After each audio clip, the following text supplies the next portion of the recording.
Welcome to Binge Breakthrough, the podcast designed to help you finally break through the barriers that keep you stuck, feeling out of control around food. I'm Master Certified Coach Jane Pilger, and I want you to know that no matter how long you've been struggling or what you've tried, food freedom is possible, and I'm here to show you how. After years of therapy, eating disorders treatment, restrictive diets, and reading all the books, I was still stuck in the on-again, off-again cycle of restricting and binging until I was able to see it all from a new perspective that changed everything. Each week, I will share the strategies, tools, and mindset that allowed me to overcome my decades-long battle with binge eating. Your journey to body trust starts now. Let's dive in. Hello, trusted listener. Welcome to Binge Breakthrough. I consider you a trusted listener because I trust that you are listening to this podcast for a reason. I trust that you are going to hear something today that provides some insight, some breakthroughs, something that you can take along on your own journey with food. So let's dive in. I was talking to somebody the other day who attended the virtual event, the Triggered to Trust virtual event. And during that event, I went through a visualization exercise where I had people imagine it was the holidays and to imagine the obstacles or the food challenges that they might face. Some examples I offered were going to a party where there's a lot of food around, or maybe going to a store and walking through the candy aisle at that store, seeing all of the specialty candy items for that particular holiday. Or maybe it's a family meal or a family gathering where there just seems to be so much food and they have a hard time not eating so much or eating until they just feel sick. So she shared with me when she heard this, that it was so different for her because she would never eat foods that she deemed bad or forbidden in front of other people, whether that's at a party, out to eat at a restaurant, or even at a family gathering. She said she would only eat those items on her own and in secret. She had never eaten those types of foods in front of anyone. She also had set up her life so that she wouldn't have to be around those foods. She didn't bring anything into the house and didn't trust herself to be around any of it. And she wondered if this was different, if she was unusual because this was the case for her. And I explained to her that this is so normal and that she had just inspired the next podcast episode. I like to call this virtuous eating. And I'm going to guess you just might be a virtuous eater also. You might not be, but maybe you are. And as you listen to this episode, you will know for yourself if you are a virtuous eater. So let's go to Word Hippo. If you've been listening to me for a while, you know I love Word Hippo as a resource for looking up different words, looking up definitions, adjectives, really trying to hone in on a great word. So when I went to Word Hippo, there are several definitions of the word virtuous, but the ones that I pulled out for this particular topic are having or showing high moral standards, abstaining from immoral or impure acts or thoughts, and successful in producing a desired or intended result. And I really like these definitions, and I pulled them out because I feel like these definitions point out that it really comes down to a moral judgment, that somehow a person is being immoral, bad, or wrong when they eat certain foods. Now, of course, we think this way because of all of the conditioning and the messages that we have received over the years. Virtuous eating often comes from wanting to appear good or successful. I absolutely used to be a virtuous eater. I got a lot of internal and external validation for my food choices. People would often look at what I was eating or not eating, and they would tell me, "You are so good." Now, on the one hand, I would feel very virtuous, very moral, having my high moral standards and being successful. But on the other hand, I also would feel like a fraud. I would often think to myself, you have no idea what I eat behind closed doors. Or you would be shocked to know what I eat and how much I eat. I personally got a lot of value out of being perceived as the quote unquote good one or quote unquote the disciplined one. But I also created a lot of shame when I would think that what they were seeing in me wasn't truly who I was or how I was showing up. Now, after a lot of work and reflection, I can so clearly see that perfectionism played a huge part in this. I wanted to appear to have it all together, and I didn't want anyone to see my flaws. Heck, I didn't think I should even have flaws. I was so very judgmental of myself and also of other people. And because I was so judgmental, I was convinced that others would judge me if I ate foods that I thought that I wasn't supposed to, or if I ate foods that were contrary to how they saw me. I mean, I was judging myself so harshly, it made sense that I would assume that everyone else would do the same. I can remember driving around town. I would go from convenience store to convenience store, or maybe I would then stop at the bakery. Then I would go to the grocery store, but I would only buy two, maybe three tops things at a time at any given place because I didn't want anyone to know how much I was actually eating. When I would pull up next to somebody at a stoplight, I would try to stop myself where my car would be just behind the driver, kind of in their blind spot, so that they couldn't see me eating. If I bought candy at a convenience store, I would ask for a bag so that nobody would see me walking out of the store with multiple king-size candy bars in my hand. Now, I often wanted to get donuts in the middle of the afternoon as I was driving around, going to buy all of this food, but the donut store was on a very busy street. And I was convinced that people would see me driving into the parking lot or coming out, and they would know what I was doing. So I still really wanted donuts, so I would buy them at the grocery store so that I could hide them easier. Though they don't taste nearly as good as the donut shop on the main street, but in the middle of a binge, it really isn't about the taste anyway. It was about hiding, about eating in secret.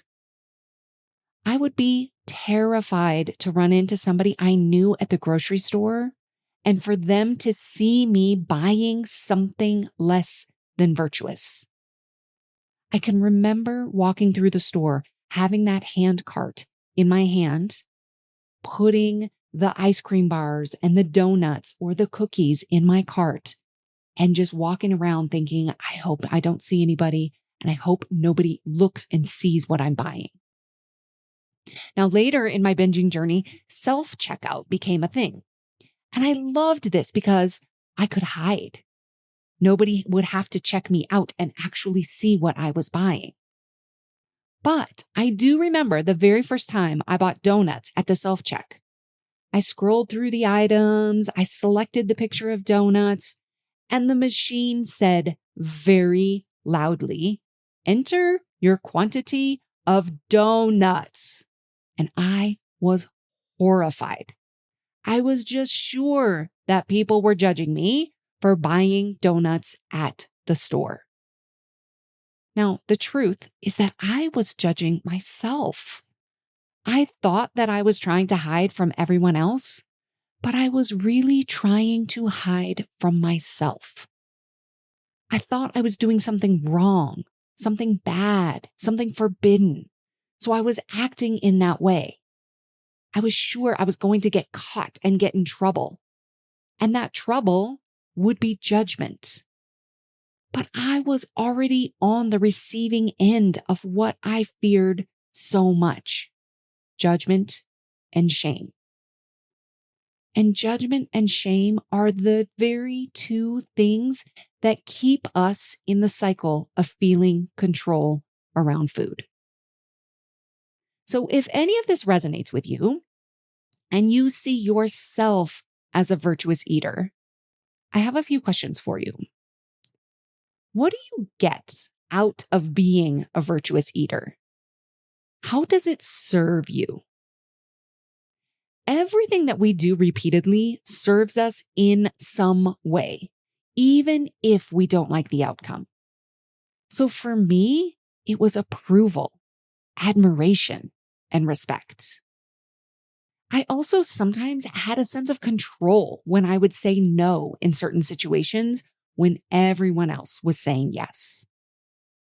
So in those ways, that's what I got out of it. That's how it served me.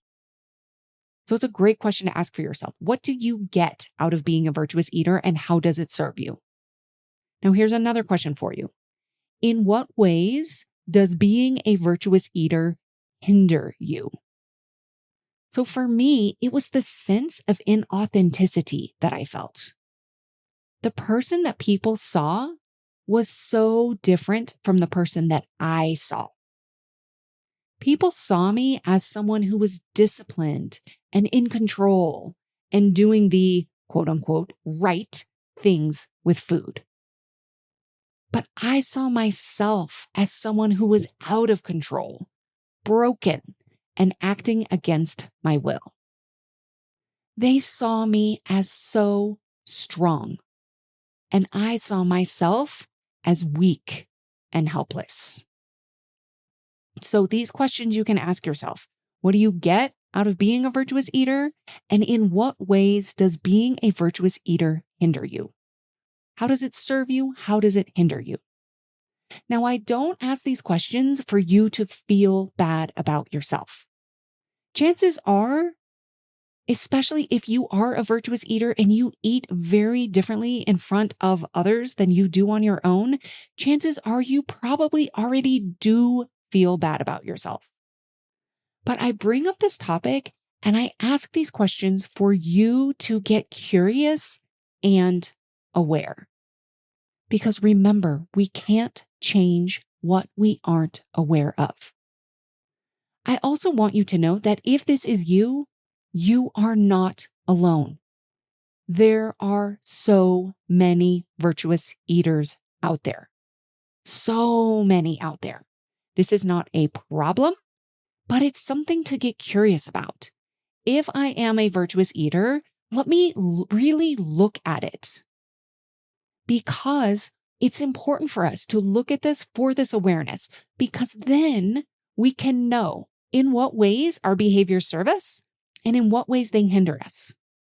If we can look at this with curiosity, then we can decide if we want to change it. You may not want to change. You may want to decide to continue to be a virtuous eater. And that is a perfectly fine decision. Only you can know if you want to change it. But in the event that you see that being a virtuous eater may not be serving you, I want to invite you to consider this. Few more questions for you to consider. Is it possible that your expectations for yourself when it comes to food or your food choices are unrealistic? I know that was absolutely the case for me. My expectations for myself were unrealistic. They were not sustainable. Is it possible you are trying to hold yourself to standards that simply aren't sustainable or practical in the long term? We really want to approach a long-term view here, Not a what can I do for 1 week, 2 weeks, 3 weeks? What is sustainable? What can I do? What patterns can I create? What new neural pathways can I create that I can sustain for the long term, for the rest of my life? So is it possible that what you are trying to do now, it's unrealistic? Maybe you're trying to hold yourself to standards that aren't sustainable and practical in the long term. If you are a person who can only do or have success in whatever way that you are trying to eat for a short period of time, it's very possible that your expectations are maybe unrealistic or your standards aren't sustainable or practical.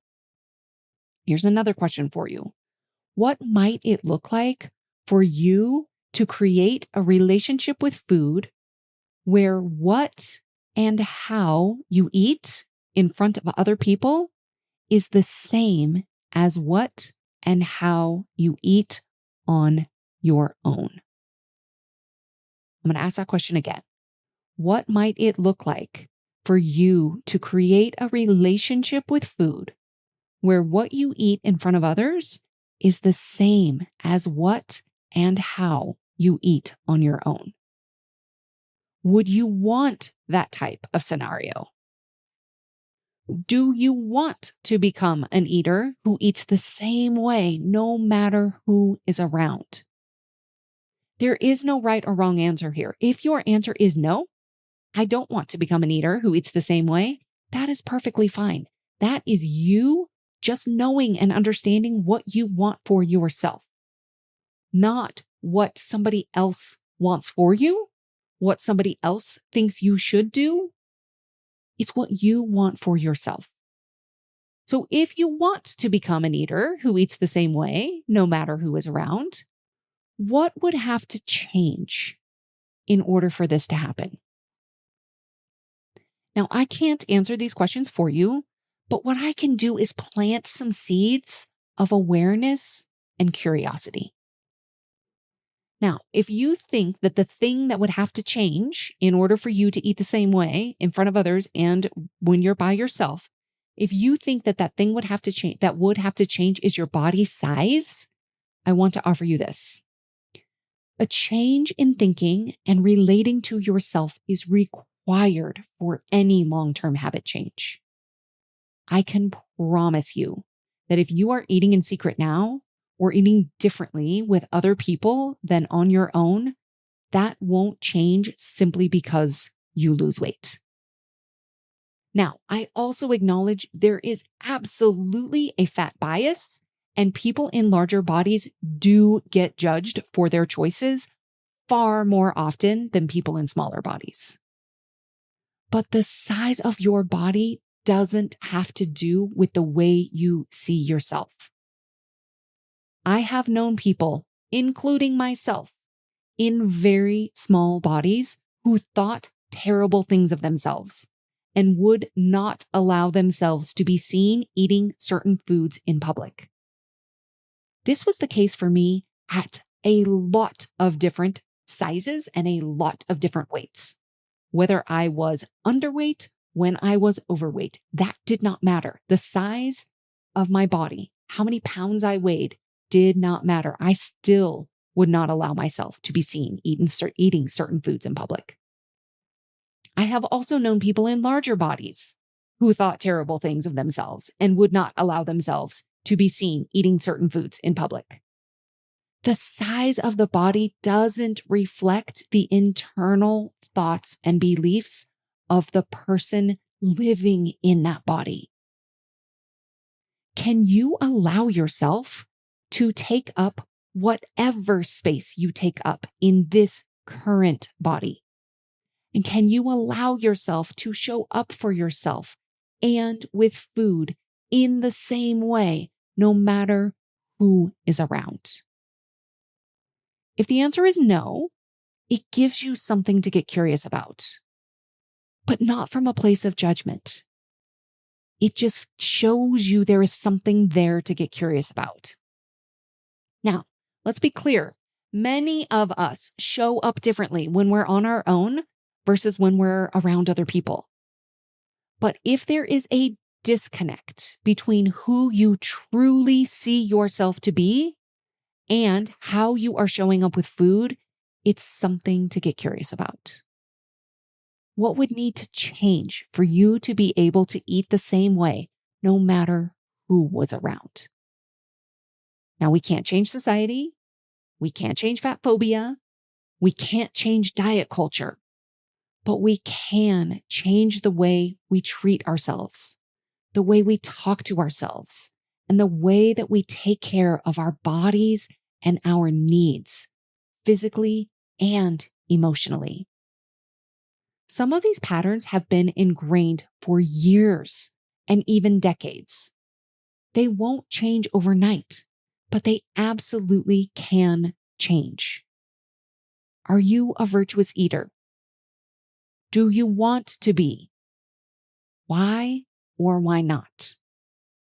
As I say, know your reasons and like your reasons. Now, if you are a virtuous eater and you don't want to be, you would rather not be a virtuous eater, but you don't really understand why. You don't really understand what you need to do to change. I invite you to go back to the first few episodes of this podcast where I do a deep dive into the 8 reasons why I see people have struggles around food, why we feel out of control around food. There are 8 primary reasons. So if you see this and you think, yes, I do want to change, I'm not really sure what to do, it is likely that one or more of those 8 reasons are in play for you. So go back to the first few episodes of this podcast. Take a deep dive into those 8 reasons. And if you want help diving deeper into those reasons or really looking at your patterns, rewiring, creating new neural pathways and new relationships for yourself and with food, I would love to help you out. You can find out my offerings at janepilger.com. That's what I have for you today. I'll see you next week. Thank you for listening to Binge Breakthrough. If you would like a personal guide to walk you through the 8 solutions to end binge eating so that you can customize them for yourself and your unique situation, you have to join me for the Binge Breakthrough Blueprint. After just 8 weeks together, you will have a completely new relationship with yourself and with food. Find out more at bingebreakthrough.com/blueprint.